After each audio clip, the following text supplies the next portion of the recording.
Welcome to chemo wizard. तो यार हम बात कर रहे थे पॉलीमर्स की।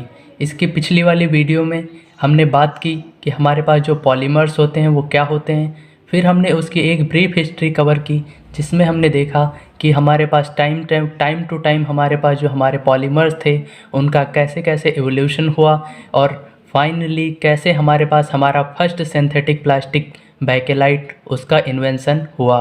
तो आज की वीडियो में हम देखने वाले हैं कि जो हमारे पास डिफरेंट टाइप्स के पॉलीमर्स होते हैं उनको ब्रॉडली हम कौन कौन सी कैटेगरीज़ हैं जिनमें क्लासिफाई कर सकते हैं। हम देखने वाले हैं कि जो हमारे पॉलीमर्स हैं उनका किन किन बेसिस पे जो क्लासिफिकेशन है वो किया जा सकता है। So without wasting time let's start. Okay, so मैंने यहाँ पे एक फ्लो चार्ट ड्रॉ किया हुआ है जिसमें मैंने पॉलीमर्स को 4 बेसिस पे डिवाइड किया हुआ है। तो पहले हम इनकी 4 बेसिस पे इनका क्लासिफिकेशन देख लेते हैं, उसके बाद हम देखते हैं 1 बाय 1 देखते हैं कि ये सारे पॉलीमर्स आखिर होते क्या हैं। अगर हम बात करें उनके ओरिजिन के बेसिस पे तो हमारे पास जो पॉलीमर्स हैं उनको 3 तरीके से डिवाइड किया गया है: नेचुरल पॉलीमर, सिंथेटिक पॉलीमर या फिर सेमी सिंथेटिक पॉलीमर्स। अगर हम देखें स्ट्रक्चर के बेसिस पे तो हमारे पास होते हैं लीनियर पॉलीमर, ब्रांच्ड पॉलीमर और क्रॉस लिंक्ड पॉलीमर। इसी तरीके से मॉलिक्यूलर फोर्सेस जो उन पॉलीमर्स के बीच में एक्ट कर रही हैं उनके बेसिस पे देखें तो हमारे पास जो पॉलीमर्स हैं उनको 4 तरीक़ों में डिवाइड किया गया है। वो हैं इलास्टोमर्स, फाइबर्स, थर्मोप्लास्टिक या थर्मोसेटिंग। और मेरे पास यहाँ पे जगह नहीं थी आगे इसलिए मैंने इसको नीचे लिखा हुआ है। वो है हमारे पास कि based on the polymerization reaction, यानी कि जब पॉलीमराइजेशन रिएक्शन हुई है तो उसमें क्या हुआ है। उसमें हम अपने पॉलीमर्स को 2 तरीके से कैटेगराइज करते हैं। पहले हमारे पास एडिशन पॉलीमर, दूसरे हैं हमारे पास कंडेंसेशन पॉलीमर। तो चलिए अब 1 बाय 1 देखते हैं कि हमारे पास ये सारे पॉलीमर्स यानी नेचुरल, सिंथेटिक और लीनियर, ब्रांच्ड, ये सब पॉलीमर्स हमारे पास क्या होते हैं या फिर इनकी डेफिनेशन क्या है और इनके एग्जांपल्स क्या हैं। ओके, सो पहला हम देखते हैं on the basis of origin. तो हमारे ऑरिजिन के बेसिस पे हमने जो अपने पॉलीमर्स को डिवाइड किया था वो 3 पार्ट्स में डिवाइड किया था। वो थे हमारे पास नेचुरल पॉलीमर, सिंथेटिक पॉलीमर और सेमी सिंथेटिक पॉलीमर। तो उसमें हमारे पास पहला था नेचुरल पॉलीमर। तो चलिए देखते हैं कि नेचुरल पॉलीमर्स क्या होते हैं। तो यहाँ पे मैंने डेफिनेशन लिखी हुई है कि natural polymers are defined as the material that are widely occur in nature और एक्सट्रैक्टेड फ्रॉम प्लांट्स और एनिमल्स।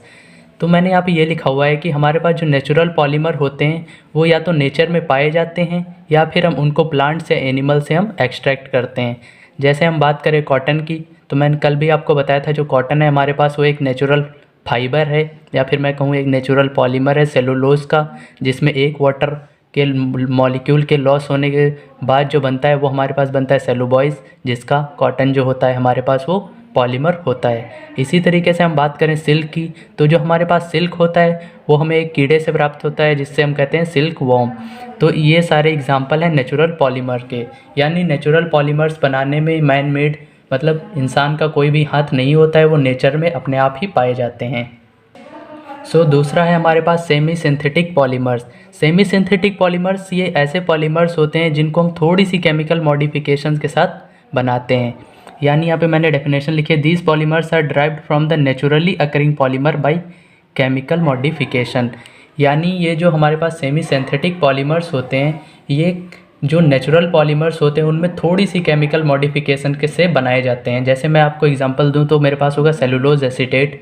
अगर आपको पता हो तो सेलुलोज एसीटेट एक पॉलीमर होता है सेलुलोज का। ये प्लास्टिक की तरह होता है इसलिए इसका जो यूज़ किया जाता है वो कैमरा लेंसेज और चश्मे के लेंसेज बनाए जाते हैं या फिर फिल्म्स में यूज किया जाता है इसका। तो ये बनता कैसे, हमारे पास एक पॉलीमर होता है ग्लूकैन, उसमें हम एसिटिक एसिड की रिएक्शन करवाते हैं तो हमारे पास सेलुलोज एसीटेट बन जाता है। अगर मैं दूसरा एग्जांपल देने की कोशिश करूं तो मेरे पास होगा रेयॉन। आप जानते होंगे जो रेयॉन है वो हमारा सेमी सिंथेटिक पॉलीमर है सेलुलोज का। क्योंकि वो वाटर सॉल्युबल नहीं होता है तो हम थोड़ी सी उसमें कुछ केमिकल मॉडिफिकेशंस करते हैं जिससे वो हमारा वाटर सॉल्युबल बन जाता है। इसीलिए जो रेयॉन है हमारे पास उसे हम सेमी सिंथेटिक पॉलीमर कहते हैं। ओके, हमारे पास जो थर्ड टाइप के पॉलीमर्स हैं ओरिजिन के बेसिस पे वो हैं हमारे पास सिंथेटिक पॉलीमर्स। सिंथेटिक पॉलीमर जो होते हैं वो टोटली मैन मेड पॉलीमर्स होते हैं और इनको प्लास्टिक्स भी कहा जाता है। इनमें जो हमारे पास एग्जांपल्स हैं वो हैं Bakelite, PVC, low density polythene, high density polythene. आप टेंशन मत लीजिए, हम आगे के वीडियो लेक्चर्स में सारी चीज़ें कवर करने वाले हैं कि कैसे प्लास्टिक्स को हम बनाते हैं, बेकेलाइट कैसे बनता है, पॉलीविनाइल क्लोराइड जो कि पीवीसी होता है, या फिर हम बात करें लो डेंसिटी पॉलीथीन या हाई डेंसिटी पॉलीथीन की, ये सब कैसे बनाए जाते हैं हम ये आगे के वीडियो लेक्चर्स में कवर करने वाले हैं। तो चलिए हम दूसरे बेसिस पे देखते हैं। ये तो था हमारे पास कि ऑरिजिन के बेसिस पे हम पॉलीमर्स को कैसे डिवाइड करते हैं। तो हमने देखा कि ऑरिजिन के बेसिस पे हम पॉलीमर्स को 3 तरीके से डिवाइड करते हैं। पहले हमारे पास नेचुरल पॉलीमर यानी जो नेचर में पाए जाते हों, एग्जाम्पल देखा हमने न्यूक्लिक एसिड, कॉटन सिल्क।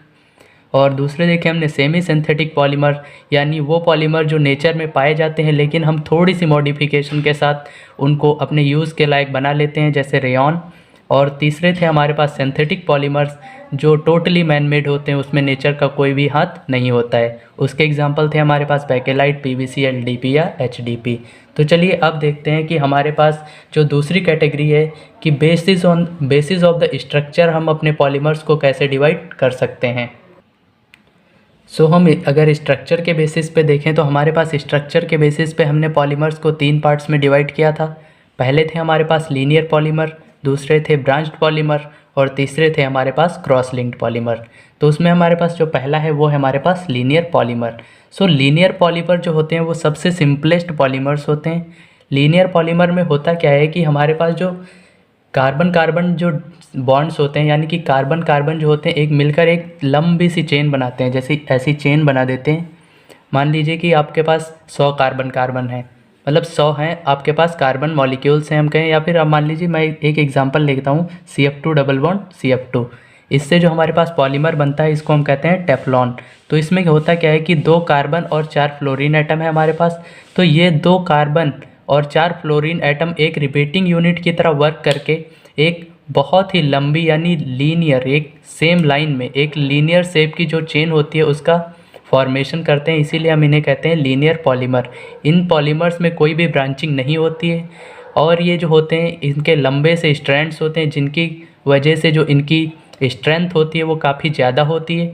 और क्योंकि एक लाइन में होते हैं यानी लीनियर होते हैं तो इनमें डायरेक्शनैलिटी भी पाई जाती है। ओके, हमारे पास जो दूसरा है वो है हमारे पास ब्रांच्ड पॉलीमर। एक ब्रांच पॉलीमर क्या होता है, इसके पहले हमने देखा था कि लीनियर पॉलीमर। लीनियर पॉलीमर में क्या होता था कि जो हमारे सारे कार्बन कार्बन एटम होते हैं वो एक सिंगल लाइन में अरेंज होते थे। लेकिन इसमें क्या होता है कि जो हमारे कार्बन कार्बन एटम जो सिंगल लाइन में अरेंज है उनमें से कुछ ब्रांचेस निकलती हैं। यानी अगर किसी भी लीनियर पॉलीमर में अगर हमारे पास सब्स्टिट्यूएंट ब्रांच चेन में प्रेजेंट हैं तो उसी को हम कहते हैं ब्रांच्ड पॉलीमर। यहाँ पे लिखा हुआ है मैंने कि branched polymer is composed of a main chain with 1 और मोर सब्स्टिट्यूएंट। यानी इसमें होता क्या है, एक मेन चेन होती है जिसमें बहुत सारे सब्स्टिट्यूएंट लगे हुए होते हैं। अगर आपको याद हो तो आपने छोटी क्लासेस में जब केमिस्ट्री में पढ़ा होगा तो आपको सिखाया जाता था, वहाँ पर कार्बन कार्बन एक स्ट्रेट लाइन होती थी, फिर हम उसमें ब्रांचिंग करते थे तो हमारे पास जो होते थे वो ब्रांच्ड हाइड्रोकार्बन्स होते थे और एक हमारे पास नॉर्मल चेन हाइड्रोकार्बन्स होते थे। सेम यहाँ पर भी है कि हमारे पास जो सिंपल लाइन वाले जो कार्बन कार्बन जिसमें एटम सिंपल लाइंस में अरेंज हैं उनको हम कहते हैं लीनियर मॉलिक्यूल्स यानी लीनियर पॉलीमर्स, और जिसमें ब्रांचिंग प्रेजेंट्स है उनमें हम कहते हैं ब्रांच्ड पॉलीमर। अगर मैं इसका एग्जांपल लूँ तो मेरे पास हो जाएगा लो डेंसिटी पॉलीथीन या फिर हाई डेंसिटी पॉलीथीन। ये सारे इनमें जो होता है ब्रांचिंग प्रेजेंट होती है, बस फ़र्क ये होता है कि जो लो डेंसिटी पॉलीथीन होती है उसमें थोड़ी सी ब्रांचिंग ज़्यादा होती है और जो हाई डेंसिटी पॉलीथीन होती है उसमें थोड़ी सी ब्रांचिंग कम होती है। ओके, जो हमारे पास नेक्स्ट है वो है हमारे पास क्रॉस लिंक पॉलीमर्स। ये वो पॉलीमर्स होते हैं जिनमें 2 या 2 से ज़्यादा पॉलीमेरिक यूनिट्स को एक साथ लिंक किया जाता है। तो अब ये जो 2 या 2 से ज़्यादा जो पॉलीमेरिक यूनिट्स हैं वो सेम भी हो सकती हैं या फिर वो डिफरेंट भी हो सकती हैं। तो अगर आपको याद हो तो मैंने कल आपको एक एग्जाम्पल दिया था वुल्कनाइज्ड रबर का। हमने देखा था कि जब हमारे पास धीरे धीरे एवोल्यूशन हो रहा था पॉलीमर्स का तो हमारे जो एक साइंटिस्ट थे उन्होंने एक प्रोसेस दिया था जिसे हम कहते हैं वुल्कनाइजेशन ऑफ रबर। क्योंकि जो हमारे पास नेचुरल रबर थी उसमें रिजिडिटी नहीं थी तो उन्होंने एक प्रोसेस ढूंढ के निकाला था जिसको उन्होंने कहा था वुल्कनाइजेशन, और उसमें रबर को सल्फ़र के साथ हीट करके एक नई रबर का जो स्ट्रक्चर था उसको हमें दिया था जो कि पहले से काफ़ी रिजिड था। तो वो जो हमारे पास वुल्कनाइज्ड रबर है वो हमारे पास एग्जांपल है क्रॉस लिंक पॉलीमर्स का। तो क्रॉस लिंक पॉलीमर में क्या होता है कि जब हमारे पास दो या दो से ज़्यादा जो पॉलीमर होते हैं वो लिंक हो जाते हैं और एक मैश लाइक या फिर हम कहें नेटवर्क लाइक स्ट्रक्चर बनाते हैं जिससे उस मॉलिक्यूल को या फिर हम कहें उस पॉलीमेरिक यूनिट को जो थोड़ी सी रिजिडिटी जो होती है या फिर हम कहें उसकी रिजिडिटी जो होती है वो बढ़ जाती है और उसकी कुछ और प्रॉपर्टीज़ भी इन्हेंस हो जाती हैं। तो अगर हम यहाँ पे स्ट्रक्चर के बेसिस पे बात करें तो कुछ बुक्स देखेंगे अगर आप हाई स्टैंडर्ड की, जैसे क्लेडन, मॉरिसन, बॉयड, तो इसमें जो हमारे पॉलीमर्स हैं इनको एक और कैटेगरी में डिवाइड किया जाता है जिसको हम कहते हैं नेटवर्क पॉलीमर्स। लेकिन नेटवर्क पॉलीमर जो होते हैं हम उनको क्रॉस लिंक पॉलीमर के अंतर्गत भी रख सकते हैं, यानी हम उनको क्रॉस लिंक पॉलीमर्स भी कह सकते हैं या फिर हम उनको एक अलग से भी पढ़ सकते हैं। यहाँ पे मैंने उसको नहीं लिया है क्योंकि मुझे नहीं लगता था कि वो आपके लेवल पे उसको कंसीडर किया जाना चाहिए। सो अब हम बात करते हैं मॉलिकुलर फोर्सेस के बेसिस पे हमने अपने मॉलिक्यूल जो हमारे पॉलीमर्स हैं उनको किस किस कैटेगरी में डिवाइड किया है। ओके, मॉलिकुलर फोर्सेस के बेसिस पे हमने इनको, हमारे जो पॉलीमर्स थे उसको हमने 4 कैटेगरीज़ में डिवाइड किया था। वो थे हमारे पास इलास्टोमर्स, दूसरे थे फाइबर्स, तीसरे थे थर्मोप्लास्टिक और चौथे थे हमारे पास थर्मोसेटिंग्स। तो उसमें पहला है हमारे पास इलास्टोमर्स। तो इलास्टो मतलब होता है इलास्टिसिटी। तो ये पॉलीमर जो होते हैं इनमें इलास्टिसिटी काफ़ी हाई होती है, यानी अगर इस पर आप फोर्स लगाएंगे तो ये थोड़े से खिंच जाएंगे, जैसे ही आप फोर्स रिमूव करेंगे ये फिर से अपनी ओरिजिनल फॉर्म में आ जाएंगे। इनके अंदर जो हमारे पास प्रेजेंट होती हैं वो weak van der Waals forces होती हैं। अगर हम इसका एग्जांपल लेने की बात करें तो वो है हमारे पास नियोप्रीन। नेक्स्ट है हमारे पास फाइबर्स। फाइबर्स ऐसे पॉलीमर्स होते हैं जिनके बीच में स्ट्रॉन्ग इंटरमॉलिकुलर फोर्सेस एक्ट कर रही होती हैं, जिनकी वजह से जो इनकी टेंसाइल स्ट्रेंथ होती है वो काफ़ी बढ़ जाती है। इसके एग्जांपल्स देखें तो हमारे पास है नाइलॉन 6 या फिर डेकॉन। आप टेंशन मत लीजिए, हम आगे की वीडियोस में देखने वाले हैं, क्योंकि अभी मैं प्रॉपर्टीज़ की बात नहीं कर रहा हूँ, क्योंकि सिर्फ मैं क्लासिफिकेशन कर रहा हूँ कि जो हमारे पॉलीमर्स हैं उनको कैसे क्लासीफाई किया जाता है। तो इसमें मैं आपको सारी प्रॉपर्टीज़ नहीं बता रहा हूँ। जब हम इंडिविजुअल स्टडी करेंगे पॉलीमर्स की तब हम उसमें देखेंगे कि कैसे प्रिपेयर किया जाता है और हर एक इंडिविजुअल पॉलीमर की जो प्रॉपर्टीज़ होती हैं वो क्या होती हैं। हम सारी प्रॉपर्टीज़ के बारे में बात करेंगे कि थर्मोफिजिकल प्रॉपर्टीज़ क्या होंगी, उसकी स्ट्रेंथिकल प्रॉपर्टीज़ क्या होंगी, यानी उसकी कितनी स्ट्रेंथ होगी, क्या इलास्टिसिटी होगी, वो मोल्ड किया जा सकेगा या नहीं किया जा सकेगा, ये सब हम आने वाले वीडियो लेक्चर्स में देखेंगे। तो अभी के लिए देखते हैं कि हमारे पास जो मॉलिकुलर फोर्सेस के बेसिस पे जो डिवाइडेशन है वो क्या है। ओके, जो हमारे पास थर्ड टाइप है वो है हमारे पास थर्मोप्लास्टिक्स। थर्मोप्लास्टिक्स ऐसे पॉलीमर्स होते हैं जिनमें जो इंटरमॉलिकुलर फोर्सेस होती हैं वो इलास्टोमर्स से तो थोड़ी सी ज़्यादा होती हैं लेकिन फाइबर से कम होती हैं। इन पॉलीमर्स में हमारे पास जो मेन पॉलीमर्स होते हैं वो ज़्यादातर जो होते हैं वो लीनियर चेन पॉलीमर्स ही होते हैं, जिनकी वजह से उनको हम दोबारा मोल्ड कर सकते हैं, क्योंकि इनमें इतनी ज़्यादा हाई इंटरमॉलिकुलर फोर्सेस नहीं होती हैं, जिसकी वजह से इनको हम पिघला के दोबारा मोल्ड कर सकते हैं। इसके एग्जांपल्स हैं हमारे पास पीवीसी यानी पॉलीविनाइल क्लोराइड, और हमारे पास होते हैं जैसे पॉलीथीन। सो लास्ट टाइप की बात करें तो वो है हमारे पास थर्मोसेटिंग पॉलीमर्स। थर्मोसेटिंग पॉलीमर्स जो में हमारे पास जो पॉलीमर्स होते हैं वो ज़्यादातर ब्रांच चेन पॉलीमर्स होते हैं। इनमें काफ़ी ज़्यादा high new intermolecular forces present होते हैं, जिसकी वजह से इनमें जो क्रॉस लिंकिंग होती है वो काफ़ी बढ़ जाती है। इनको हम दोबारा यूज़ नहीं कर सकते हैं, क्योंकि जब हम इनको हीट करते हैं तो ये इनफ्यूजिबल हो जाते हैं और हम इनको दोबारा यूज़ नहीं कर सकते, यानी हम इनको मोल्ड नहीं कर सकते।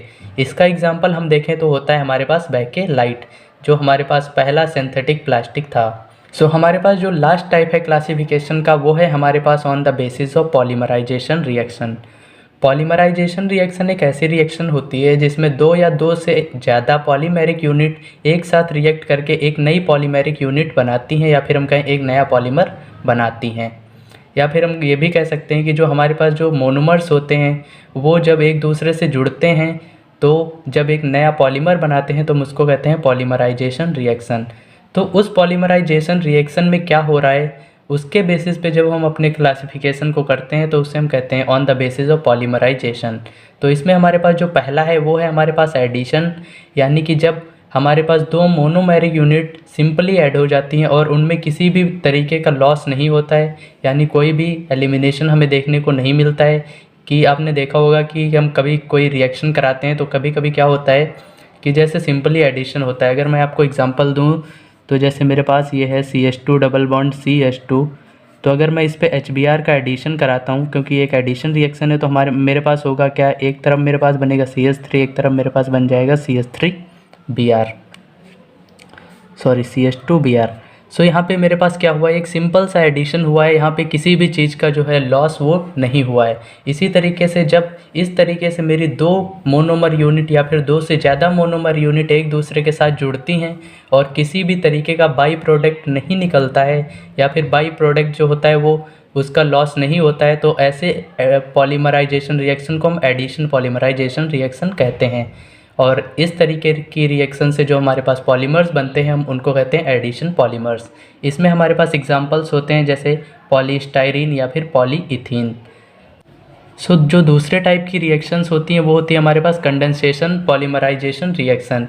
कंडेंसेशन पॉलीमराइजेशन रिएक्शंस में क्या होता है कि जब दो या दो से ज़्यादा मोनोमर यूनिट एक साथ मिलती हैं, तो जब वो रिएक्शन करके एक नया पॉलीमर बनाती है तो छोटा सा कोई बाई प्रोडक्ट निकलता है। वो हो सकता है हमारे पास वाटर हो या फिर हो सकता है अमाइड हो या एसिड हो, कुछ भी बाई प्रोडक्ट में अगर निकलता है तो ऐसी रिएक्शंस को हम कहते हैं कंडेंसेशन रिएक्शंस। तो इनमें जो हमारे पास एग्जाम्पल होते हैं वो होते हैं हमारे पास पॉलीअमाइड, पॉलीईस्टर, ये सब। तो ये था मेरे पास क्लासिफिकेशन कि हम कैसे अपने पॉलीमर्स को क्लासिफाई कर सकते हैं। इस वीडियो में हमने देखा कि जो हमारे पास जो पॉलीमर्स होते हैं उनको हम 4 बेसिस पे कैटेगराइज कर सकते हैं। पहले हमने देखा कि on the basis of origin, तो हम मेरे पास जो on the basis of origin था वो मेरे पास थे नेचुरल पॉलीमर, सिंथेटिक पॉलीमर और सेमी सिंथेटिक पॉलीमर। फिर हमने देखा on the basis of structure, उसमें थे हमारे पास लीनियर, ब्रांच्ड और क्रॉस लिंक। फिर हमने मॉलिकुलर फोर्सेस के बेसिस पे देखा, तो उसमें हमारे पास इलास्टोमर्स थे, फाइबर्स थे, थर्मोप्लास्टिक्स थे और थर्मोसेटिंग्स थे। फिर हमने पॉलीमराइजेशन रिएक्शन के बेसिस पे देखा, उसमें मेरे पास एडिशन था और कंडेंसेशन पॉलीमर्स थे। तो ये था एक वीडियो जिसमें हमने सारे पॉलीमर्स को क्लासिफाई किया है। तो मुझे उम्मीद है कि आपको ये समझ में आया होगा। अगली वीडियो में हम देखेंगे कि पॉलीमराइजेशन रिएक्शन हमारे पास क्या होती है और कौन कौन सी पॉलीमराइजेशन रिएक्शन के कौन कौन से टाइप होते हैं, या फिर हम पॉलीमराइजेशन रिएक्शन को किस तरीके से क्लासिफाई कर सकते हैं। Thank you for watching.